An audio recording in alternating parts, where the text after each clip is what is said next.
Chapter 22. 자, Speak properly. You sound ridiculous. I understand. The robber, Chongmyung, crossed his legs as he thought. So, Yes, you say the money you lent to Mount Hua exceeded 100,000 yang? yes, 100,000? yes. 100,000?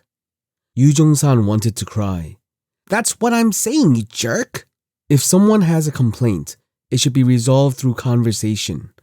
But this man was bullying and abusing others like this.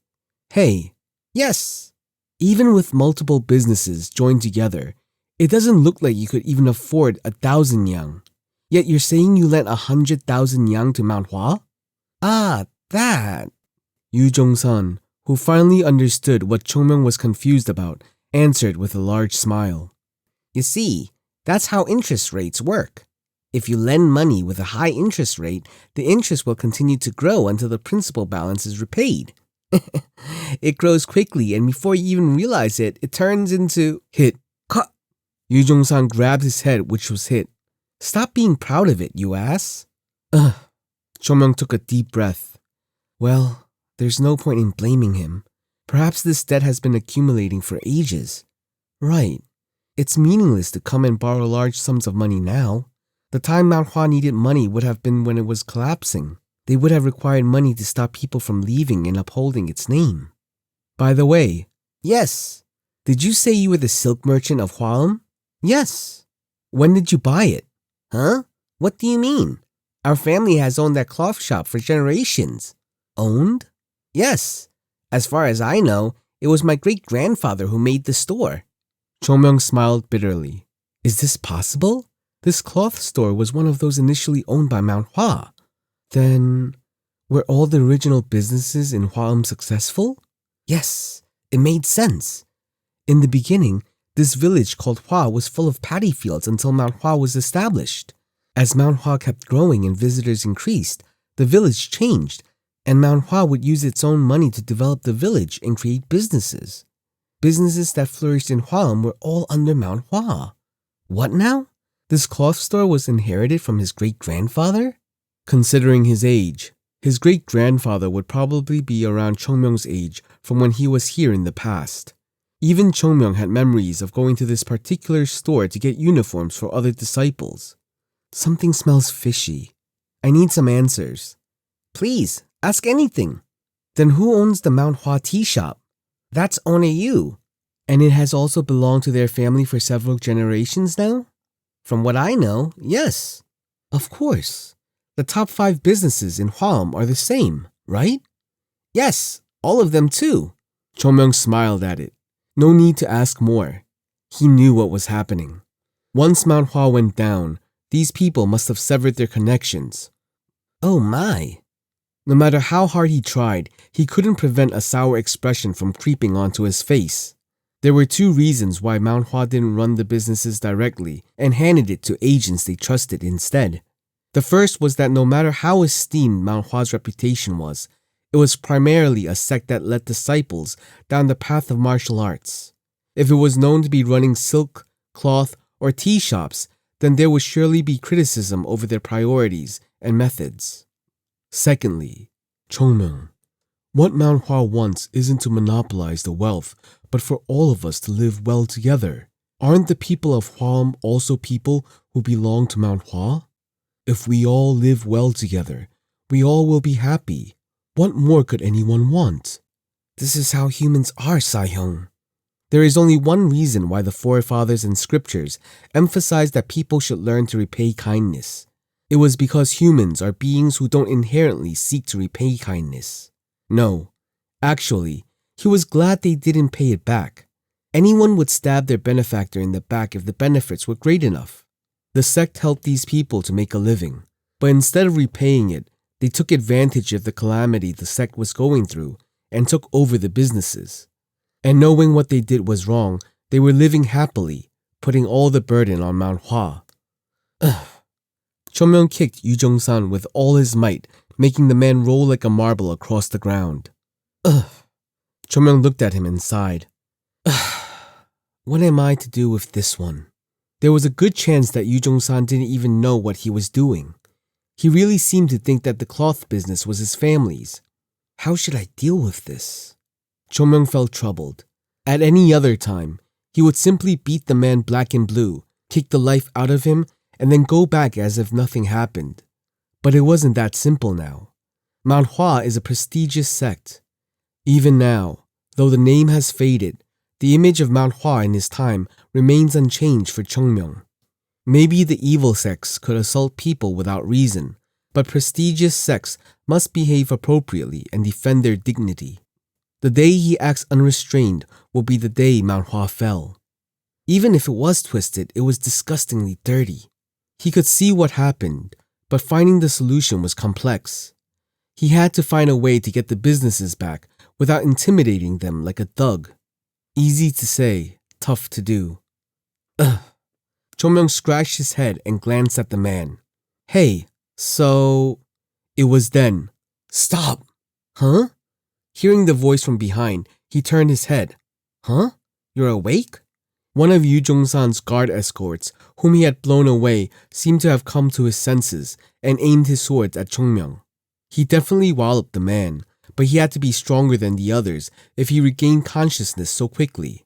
You bastard, the guard sneered. Using a cowardly surprise attack. Surprise attack? Me? Chong-myung looked at the escort with a puzzled expression. Hey, you ran towards me first. You coward. Ugh, fine. Let's go with what you said. He didn't want to talk much with this man. Who are you? Huh? Given your skills, you definitely aren't normal. Reveal your identity. The absurdity of the situation grew. If he planned on revealing his identity, would he be wearing a mask? What will you do when you know my identity? I need to know who is going to die by my sword. What? I was the one that knocked you out just a moment ago. He should have pretended to be dead. Why would he bother getting up and speaking like an idiot? Now, he's earned himself another beating. Did all the kids get stupid after my reincarnation? If I was on alert, that wouldn't have happened. I've been a guard for quite a while, and I can't remain still after receiving such humiliation. Do you even know who I am? I am Jongbin. Even if you don't know much, you must have heard of my name. I am Jongbin. Even if you don't know much, you must have heard of my name. Ah, sorry. I am not as knowledgeable as you think. Jongbin opened his eyes wide. Although he was here to escort for the sake of money, his name was widespread in Shaanxi. But this mysterious figure hadn't heard of his name. You cheeky bastard. Jongbin grabbed his sword and aimed it at Chong-myung. I'm giving you a chance to name yourself before you die. Chong-myung sighed deeply. Why were there so many idiots in the current world? Hey, you. But I don't think your current actions really fit the job description of an escort, do they? No matter how you look at it, even I seem more like a guard than you. I'm a good escort. Ah, right. Sorry. A hot-headed, brainless person. Be prepared. Chong-myung clicked his tongue as Jongbin unleashed his sword and rushed towards him. His physique was clearly higher than Chong-myung's. Their strength, speed, and internal energy was incomparable. By general standards, Jongbin is so much stronger that even comparing them would be an insult to him. So was Chong-myung weaker? As if. Strength, speed, and internal energy. While you may judge ordinary people by these standards, it's not enough to apply to Chong-myung. After all, doesn't he have a lifetime's wealth of experience wielding the sword, and his memories as the Plum Blossom Sword Saint too? Ah, Chong-myung's sword moved slowly. Compared to Jongbin's fierce slash, it seemed powerless, as if he would struggle to even hit a stationary target. However, that very powerless sword moved towards Jongbin's sword. Huh? At that moment, Jongbin felt shocked. As soon as the slow sword of Chong-myung came close, a tremendous force suddenly was pushed through his arm. Quack! As his body could not handle the force, Jongbin soared into the sky. Learn thoroughly and come back. The brilliantly shining sword of Chong-myung. It wasn't vivid like the plum blossom, but hazy like flower buds. Thud. Jongbin's body collapsed on the ground like a rotten tree. Ch! Chong-myung clicked his tongue and went to pick up the sword. Using the opponent's strength against them, a kid who can't even handle this was no match for Chong-myung.